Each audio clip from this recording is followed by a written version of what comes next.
नमस्कार, मैं अर्चना तिवारी आप सभी का स्वागत करती हूँ द राजधर्म पर। अभी कुछ दिनों पहले मैं कोलकाता में थी। वहाँ पर कोलकाता रेप केस को कवर करने के लिए गई थी, जिस सिलसिले में मैंने अभया के पेरेंट्स से बात किया, अभया के परिवार वालों से बात किया, आरजी कर मेडिकल कॉलेज के स्टूडेंट से बात किया, आरजी कर मेडिकल कॉलेज के डॉक्टर से बात किया। फिर उसके बाद जो आरजी कर मेडिकल कॉलेज में जो पूर्व स्टाफ रह चुके हैं, मैंने उन लोगों से भी बातचीत की और उनमें से ही एक का नाम है अख्तर अली जी, जिनका मैंने वीडियो रिकॉर्ड करके राजधर्म पर भी अपलोड किया है। तो जब वो मुझसे अपनी बातें बता रहे थे तो तमाम तरीके के सबूत भी मुझे उन्होंने दिया।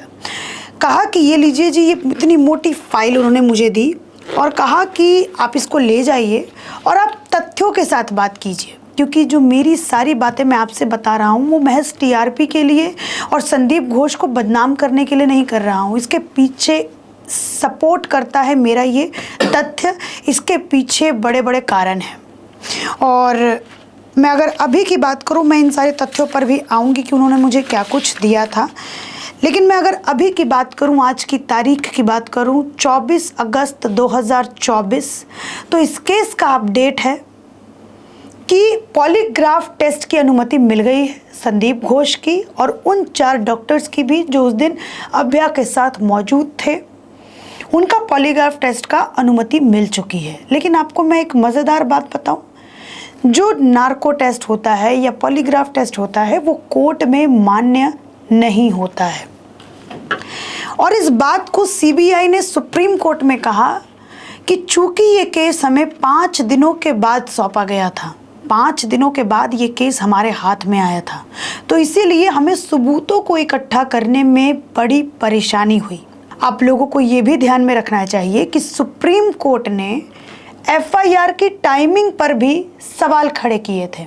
उन्होंने कहा कि जब पहले आपने बॉडी का पोस्टमार्टम कर दिया, बॉडी को आपने क्रिमेट कर दिया, बॉडी का आपने दाह संस्कार कर दिया, उसके बाद एफआईआर क्यों किया?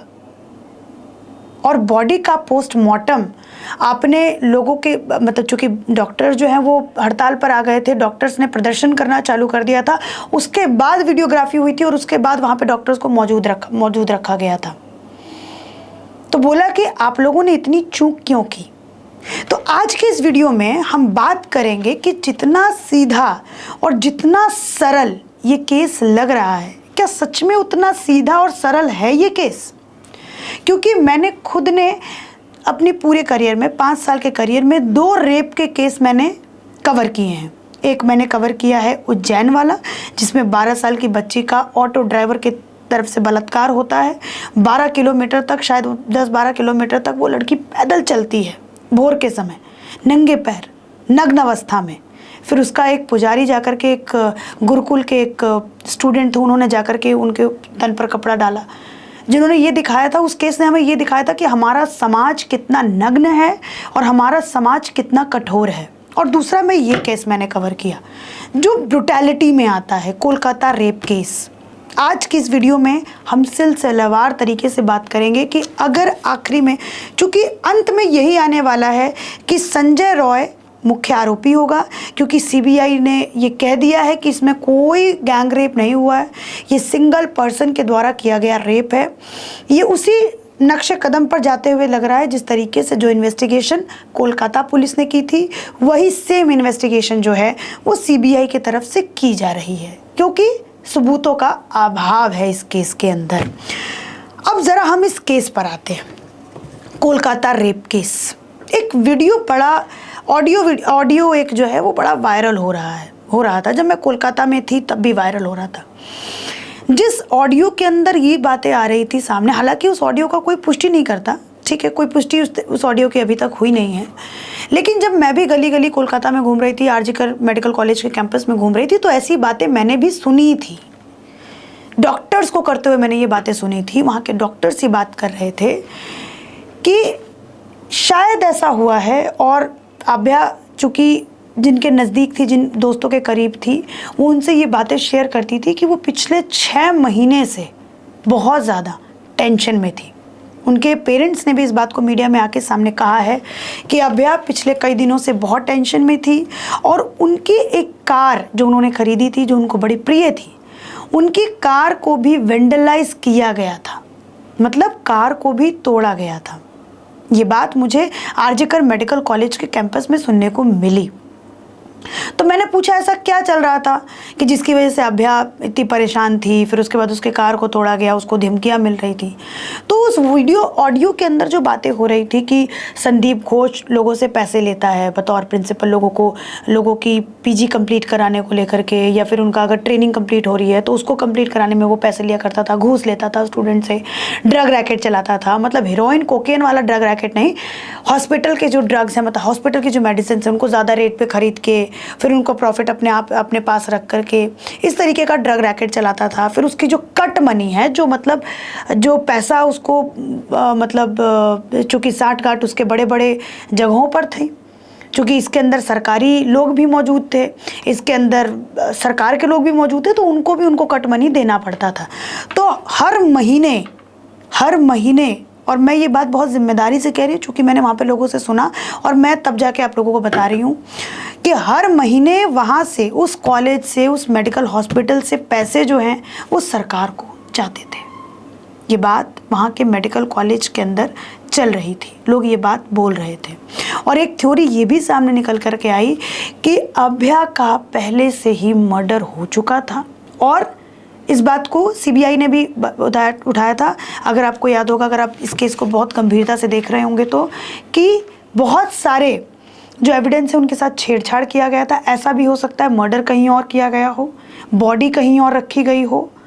तो ये बात भी उस ऑडियो में बताई गई कि ऐसा हुआ था कि संजय रॉय और उसके लोगों के द्वारा पहले अभ्या का मर्डर किया गया, उसके बाद संजय रॉय को ये बात बोली गई कि जाओ, हमने तुम्हारे लिए कोई एक चीज़ वहाँ पर रख रखी है, जा कर के तुम देखो। उसके बाद उसने उसका बलात्कार किया। तभी शायद फॉरेंसिक रिपोर्ट में ये बात सामने आई कि ये जो रेप है वो गैंग रेप नहीं है, वो सिंगल आदमी के द्वारा किया गया रेप है। चूँकि उसके जो टेस्ट है वो जब संजय रॉय से लिया गया तो उसके टेस्ट जो है वो मिल गए थे और ये पुख्ता हो गया था कि बलात्कार संजय रॉय ने ही किया है। लेकिन ये बात वहाँ पे उस ऑडियो, और वो जो ऑडियो में बात लोग कर रहे हैं वो बंगाली में एक महिला वो बात कर रही है, वो खुलेआम तौर पे कह रही है कि ये मर्डर किया गया पहले, उसके बाद इसका बलात्कार जो है वो संजय रॉय के द्वारा किया गया। शायद इसी वजह से वो रेजिस्ट नहीं कर पाई थी। तो ये मामला बहुत जटिल है, बहुत ज़्यादा जटिल ये मामला है। और अभी तक चूँकि मैं वहाँ पर गई, मैंने वहाँ पर लोगों से बात किया और संजय रॉय किस प्रवृत्ति का इंसान है ये भी मैंने बात किया। अख्तर अली ने जो मुझे बातें बताई कि भाई वो इस तरीके की चीज़ें वहाँ पर किया करता था, तो मुझे तो ये लगता है कि न्याय अभी तक नहीं मिला, चाहे रिजल्ट जो भी आए। क्योंकि संजय रॉय खुद डॉक्टर है, तो उसे मालूम है कि मुझे कहाँ किस सबूतों के साथ मुझे छेड़छाड़ करनी है, कहाँ पे मुझे क्या सबूत छोड़ना है, कहाँ पर क्या चीज़ें नहीं करनी है। ऐसा हो सकता है कि शायद उसने रेप ना किया हो, उसके लोगों ने रेप ना किया हो, लेकिन ऐसा भी तो पॉसिबल है ना, शायद उसने मर्डर किया हो, उसके लोगों ने मर्डर किया हो। क्योंकि पीजीटी डॉक्टर बार बार इस बात को संदीप घोष को कह रही थी कि हम आपको एक्सपोज कर देंगे। बार बार पीजीटी डॉक्टर इस बात को कह रही थी। इस बात को उनके पेरेंट्स ने भी मीडिया के अंदर आकर के ये बात कही है कि हमारी बच्ची परेशान थी, हमारी बच्ची के दिमाग में कुछ बातें चल रही थी। बहरहाल आज पॉलीग्राफी टेस्ट हो रहा है संदीप घोष का, उन 4 मेडिकल स्टूडेंट्स का भी जो उस दिन अभ्या के साथ मौजूद थे, पीजीटी डॉक्टर के साथ मौजूद थे। लेकिन कोर्ट के अंदर चूंकि ये मान्य नहीं होता है, तो अब देखिए इस रिपोर्ट में और इस केस में क्या कुछ सामने आने वाला है। डॉक्टर्स फिर से अपने काम पर चले गए हैं, उन्होंने अपनी हड़ताल बंद कर दी है, चूँकि उनको करना पड़ा, क्योंकि वो कितने दिनों तक अस्पताल को बंद रखते। हॉस्पिटल्स बोल रहे थे कि अगर आप अपने काम पर नहीं लौटे तो आपके ऊपर लीगल नोटिस होगा, आप लोगों के ऊपर लीगल एक्शन किया जाएगा। इस वजह से डॉक्टर्स अपने काम पर वापस लौट गए। धीरे धीरे हम सब लोग इस केस को भूल जाएंगे।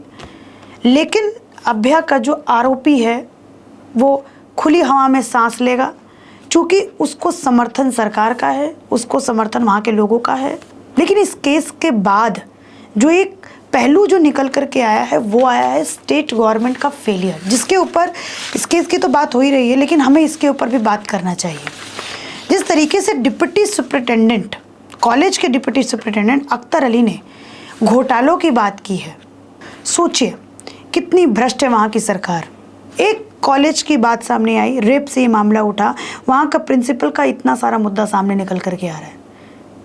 मतलब इसने पूरा, डिप्टी सुपरिटेंडेंट ने ये इतनी मोटी फाइल बना करके मुझे दी है, और कोई रिटर्न में कंप्लेंट कभी नहीं करता है कोई सरकारी अधिकारी। देखिए कितनी मोटी फाइल है, और मैंने ये खाली कागज नहीं रख रखे हैं।